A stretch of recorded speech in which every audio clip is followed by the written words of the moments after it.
Salam, salam, peuple de Dieu, frères et sœurs dans le Seigneur.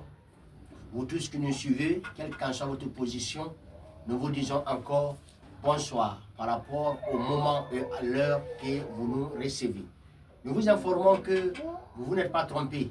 Vous êtes sur la meilleure chaîne chrétienne, la parole de vie.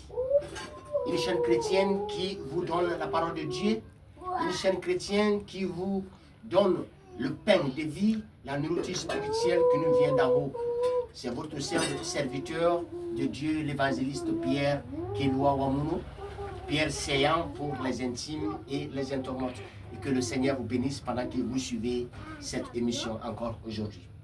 Nous sommes sur le grand thème, la naissance d'un sauveur. Et sur le premier sous-thème, sauvé par Christ pour vivre comme lumière dans les ténèbres. Et nous avons déjà parlé sur le premier point. Christ nous sauve du péché et de notre inimitié avec Dieu. Nous allons maintenant parler de notre deuxième point de ce sous-thème qui est Christ nous fait sortir de l'ombre de la mort.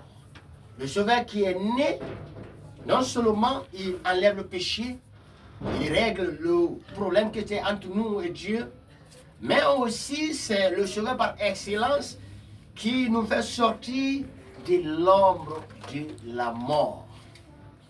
Nous connaissons que dans Genèse chapitre 3, après avoir péché contre Dieu, violé à la loi de Dieu, Dieu avait pris des sentences contre l'humanité. Dieu avait pris des sentences contre toi et moi. Dieu avait pris des sentences contre nos ancêtres. Des sentences spirituelles, je dis bien. Dieu avait dit, puisque nous avons connu le bien et le mal, nous n'allons plus rester à ses côtés.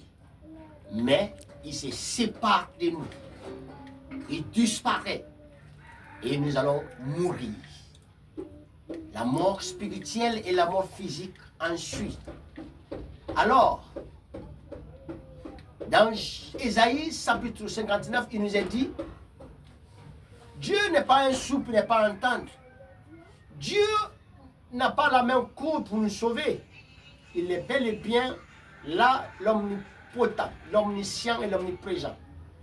Mais qu'est-ce qu'il fait qu'il a caché sa face? Qu'est-ce qu'il fait qu'il ne nous entend pas, qu'il ne nous répond pas? Que c'est le péché qui a caché la face de Dieu. Frères et sœurs dans le Seigneur, le péché nous a séparés de la gloire de Dieu. Le péché nous a tués. Le péché a enlevé la gloire de Dieu qui était sur nous. Le péché nous a séparés de notre Créateur. Et voilà pourquoi je viens t'annoncer que la mort qui t'est destinée, la séparation dans laquelle tu es, Christ a mis fin à cela. Christ nous fait sortir de la mort. Christ nous fait sortir des conséquences de la mort. Christ nous fait sortir de l'ombre de la mort. Dans Jean chapitre 3, le verset 16, la Bible dit, car Dieu a tant aimé le monde, il a donné son Fils unique, afin que quiconque croit en lui ne périsse point, mais que la personne ait la vie éternelle. Notre destination, c'était la mort physique et la mort spirituelle, une séparation avec Dieu. Mais Dieu, dans son amour, Dieu, dans sa grâce, a décidé encore de venir se réconcilier avec l'homme. Et voilà pourquoi lui-même s'est incarné en son Fils qui est Jésus-Christ, et il vient comme sacrifice expiatoire. Il vient comme rançon de nos péchés, et il meurt à notre place. La mort spirituelle qui était destinée, la séparation spirituelle qui était destinée à toi et à moi, Christ vient, il prend cette place sur la croix. Voilà pourquoi, dès sa naissance, nous sommes déjà contents. Dès sa naissance, l'humanité est déjà contente parce qu'un libérateur est venu.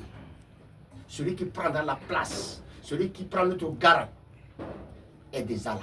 Le rançon est déjà là. Alors, il nous fait quitter de l'ombre de la mort. Il nous fait quitter de la séparation avec Dieu. Et il nous donne la vie éternelle. Voilà pourquoi je t'appelle, toi qui m'écoutes partout où tu es, de croire en ce Jésus, de croire en ce Messie qui est né. de croire en ce libérateur qui est né, afin que tu aies la vie éternelle. Lorsque nous continuons dans le verset 17, il dit, pour ceux qui n'ont pas croire, leur jugement est déjà fait. Parce qu'ils n'ont pas cru à la seule solution que Dieu a donnée. Mes frères et sœurs, la solution à la mort spirituelle, il n'y en a pas deux. Il n'y a qu'une seule solution. Et la solution, c'est Christ. Vous qui allez dire, nous on a d'autres solutions, cette solution ne vient pas de Dieu. Et ce n'est pas la bonne solution, ni d'ailleurs la solution. Vous vous trompez. Voilà pourquoi je vous appelle pendant qu'il est temps. La Bible dit, revenez à l'Éternel, appelez l'Éternel, priez l'Éternel pendant qu'il est temps, pendant qu'il vous écoute.